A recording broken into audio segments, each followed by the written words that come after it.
আজ থেকে কিন্তু আমরা শুরু করছি এইচএসসি আইসিটি প্রথম অধ্যায়ের ধারাবাহিক ক্লাস। 8টি পর্বে আমরা কিন্তু এই অধ্যায়ের ক্লাসগুলো শেষ করব। আজকে আমাদের প্রথম টপিক, আজকের টপিকের নাম ভার্চুয়াল রিয়েলিটি।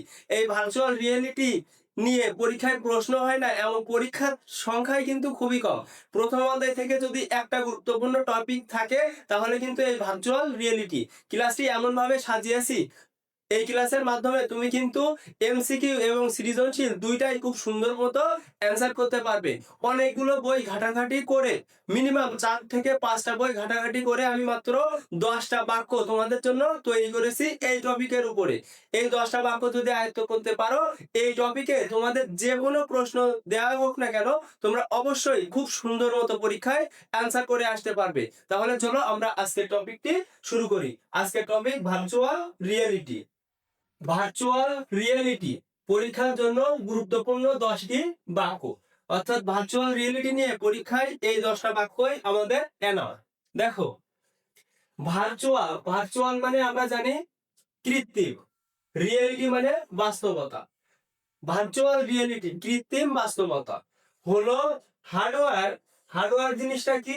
হার্ডওয়্যার জিনিসটা যেটা আমরা চোখে দেখি, যেমন এই যে মনিটর, এই যে পিসি, যেগুলো আমরা চোখে দেখি সেগুলো হার্ডওয়্যার। সফটওয়্যার জিনিসটা কি?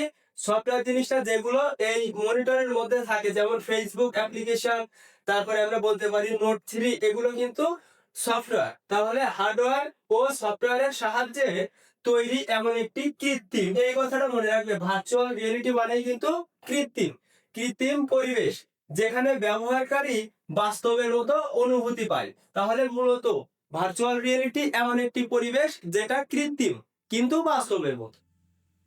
প্রকৃত অর্থে কি? কৃত্রিম কিন্তু বাস্তবতা। তাহলে কৃত্রিম বাস্তবতাই হচ্ছে ভার্চুয়াল রিয়েলিটি।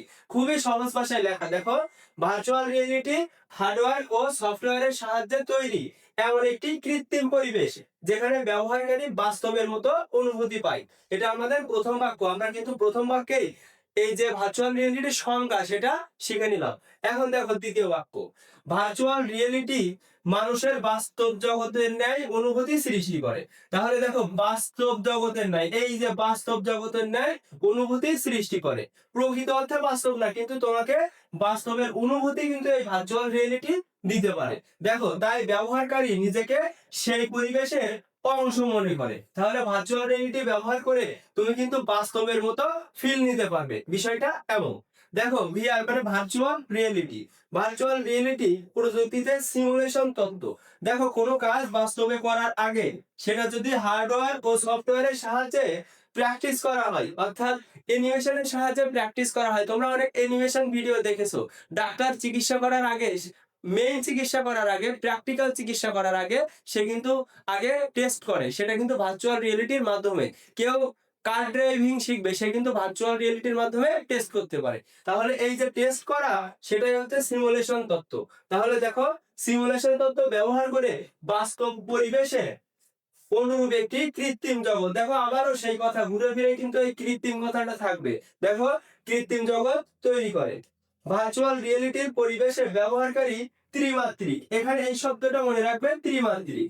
এই ত্রিমাত্রিক বলতে আমরা বুঝি দৈর্ঘ্য, প্রস্থ, উচ্চতা। ত্রিমাত্রিক অর্থাৎ দৈর্ঘ্য, প্রস্থ, উচ্চতা। ত্রিমাত্রিক ইমেজ দেখতে ও অনুভব করতে পারে। তাহলে মূল কথা, এই যে 4টা বাক্য আমরা দেখেছি, 4টা বাক্য যদি সারসংক্ষেপ বলি, ভার্চুয়াল রিয়েলিটি হচ্ছে একটি কৃত্রিম পরিবেশ এবং এটি বাস্তবের জগতের মতো অনুভূতি সৃষ্টি করে। এতে সিমুলেশন তত্ত্ব ব্যবহার করা হয় এবং এটি ত্রিমাত্রিক ইমেজ দেখতে এবং অনুভব করতে সাহায্য সহযোগিতা করে। আমরা পরের স্লাইডটি দেখবো। দেখো, আমাদের 5 নম্বর বাক্য, ভার্চুয়াল রিয়েলিটি ব্যবহারের জন্য কি কি উপাদান লাগে। দেখো, হেড মাউন্টেন ডিসপ্লে। এখান থেকে কিন্তু একটা এমসিকিউ বোর্ড পরীক্ষায় এসেছিল। হেড মাউন্টেন ডিসপ্লে কোন প্রযুক্তিতে ব্যবহার করা হয় ভার্চুয়াল রিয়েলিটি। ডেটা গ্লাস ব্যবহার করা হয়। দেখো কন্ট্রোলার ব্যবহার করা হয়। বডি সুইচ ব্যবহার করা হয়। তাহলে ভার্চুয়াল রিয়েলিটি কি কি ব্যবহার করা হয়? Head mounted display, data glass, controller, body switch এগুলো ব্যবহার করা হয়। এর মতো বিশেষ যন্ত্র ব্যবহার করা হয়। আশা করি ভার্চুয়াল রিয়েলিটি জিনিসটা কি তোমরা আস্তে আস্তে এই 10টা বাক্য যখন শেষ হবে তখন খুব সুন্দর মতো ক্লিয়ার কনসেপ্ট নিয়ে ক্লাসটি শেষ করবে। ভার্চুয়াল রিয়েলিটি এর মাধ্যমে টেলিপ্রেজেন্স কথাটা মজার ভাবে আমরা মনে রাখতে পারি। টেলিপ্রেজেন্স মনে রাখবে দূরে থেকেও কাছে থাকা। টেলিপ্রেজেন্স মানে দূরে থেকেও কাছে থাকা। দেখো দূরে থেকেও কাছে থাকা, তোমরা অনেকেই তো দূরে থেকেও কাছে থাকো। এই যে বিষয়টা সেটাই কিন্তু টেলিপ্রেজেন্স, দূরে থেকেও কাছে থাকা। অর্থাৎ তুমি থাকবে রুমের মধ্যে কিন্তু তুমি সমুদ্রের ফিল নিতে পারবে। তুমি থাকবে রুমের মধ্যে কিন্তু তুমি মহাকাশে যাওয়ার ফিল নিতে পারবে। তুমি থাকবে রুমের মধ্যে কিন্তু তুমি চাঁদে যেতে পারবে। বিষয়টা এমন। তাহলে টেলিপ্রেজেন্স মানে কি? কাছে থেকেও মানে দূরে থেকেও কাছে থাকা। ভার্চুয়াল রিয়েলিটির মাধ্যমে টেলিপ্রেজেন্স প্রযুক্তি ব্যবহার করে দূরের কোনো স্থানে উপস্থিত থাকার অনুভূতি পাওয়া যায়। অর্থাৎ ঘরে বসেও তুমি অনেক জায়গায় বা দূরে যেতে পারবে। 7 নম্বর বাক্য দেখো, ভার্চুয়াল রিয়েলিটির সাহায্যে তুমি চাঁদে যেতে পারবে। ভার্চুয়াল রিয়েলিটির মাধ্যমে দেখো সমুদ্রের গভীরতা বা মহাকাশে ভ্রমণের অভিজ্ঞতা ঘরে বসে নেওয়া যায়। এই ভার্চুয়াল রিয়েলিটির মাধ্যমে তুমি দেখো তুমি ঘরে বসে চাঁদে যেতে পারবে, সমুদ্রে যেতে পারবে, মহাকাশে যেতে পারবে। বিষয়টা কি? তুমি ঘরে বসেই কিন্তু এই ভার্চুয়াল রিয়েলিটি যদি ব্যবহার করো তাহলে তুমি সহজেই সেখানে যেতে পারবে। চিকিৎসা ক্ষেত্রে ভার্চুয়াল রিয়েলিটির ব্যবহার রয়েছে। দেখো অস্ত্রোপচারের ক্ষেত্রে ব্যবহার বা অনুশীলনে, রোগ নির্ণয় এবং চিকিৎসা প্রশিক্ষণ দেওয়া, এইসব বিষয়ে কিন্তু ভার্চুয়াল রিয়েলিটির ব্যবহার রয়েছে। তো ভার্চুয়াল রিয়েলিটির ব্যবহার মূলত দেখো চিকিৎসা ক্ষেত্রে রয়েছে, তারপরে অস্ত্রোপচার যদি করা হয় সেখানে, রোগ নির্ণয়, চিকিৎসা ক্ষেত্রে বেশি ভার্চুয়াল রিয়েলিটির ব্যবহার রয়েছে। আমরা 8টি বাক্য দেখেছি। আমরা যে 2টা বাক্য রয়েছে তোমরা জানো আমাদের ক্লাসের বিশেষত্ব, আমরা কিন্তু প্রত্যেকটা টপিকের উপরে 10টা করে বাক্য নিয়ে আসবো। আজকে আমাদের প্রথম ক্লাস ভার্চুয়াল রিয়েলিটির উপর, ধারাবাহিকভাবে আমরা বাকি ক্লাসগুলো দিব। দেখো ভার্চুয়াল রিয়েলিটি মূলত শিক্ষা, সামরিক প্রশিক্ষণ, ড্রাইভিং প্রশিক্ষণ এবং দেখো বিনোদন ক্ষেত্রে ভার্চুয়াল রিয়েলিটির ব্যাপক ব্যবহার রয়েছে। এখান থেকে তোমাদের বহু নির্বাচনী যে এমসিকিউ সেটা আসতে পারে যে ভার্চুয়াল রিয়েলিটির ব্যবহার কোথায় কোথায় রয়েছে। আমাদের 10 নম্বর এবং শেষ বাক্য, বাস্তবের মতো অনুভূতি। দেখো এখানে অনেকগুলো পয়েন্ট, তার মধ্যে একটা পয়েন্ট বাস্তবের মতো অনুভূতি। 1 নম্বর পয়েন্ট বাস্তবের মতো অনুভূতি। ত্রিমাত্রিক দৃশ্য অর্থাৎ দৈর্ঘ্য প্রস্থ উচ্চতা, ত্রিমাত্রিক দৃশ্য। তারপরে দেখো কৃত্রিম পরিবেশ তৈরি করে, কৃত্রিম পরিবেশ। 3 নম্বর কথা কৃত্রিম পরিবেশ। তারপরে দেখো কারণে ভার্চুয়াল রিয়েলিটির আধুনিক বিশ্বের একটি গুরুত্বপূর্ণ প্রযুক্তি। অর্থাৎ এই 3টা কথা তোমরা মনে রাখবে, বাস্তবের মতো অনুভূতি, ত্রিমাত্রিক দৃশ্য, কৃত্রিম পরিবেশ তৈরি করে।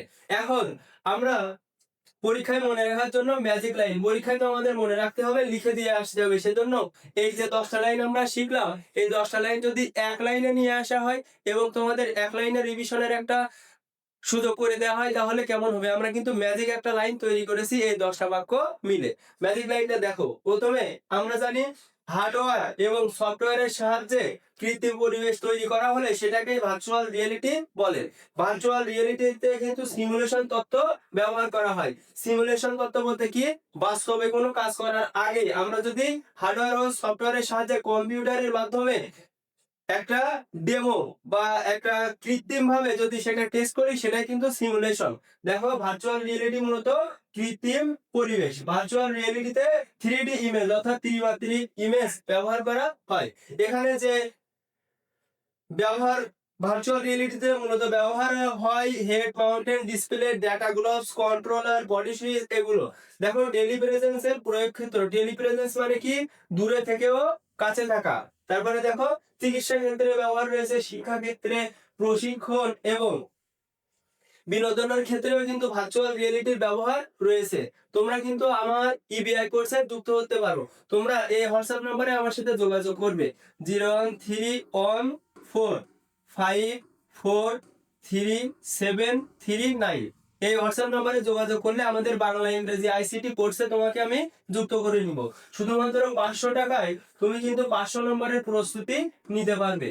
এই সুযোগটা তাড়াতাড়ি গ্রহণ করো, তোমাদের কিন্তু সামনের পরীক্ষা এবং ক্লাস প্রতিনিয়ত আমি 2 থেকে 3টা করে দিব।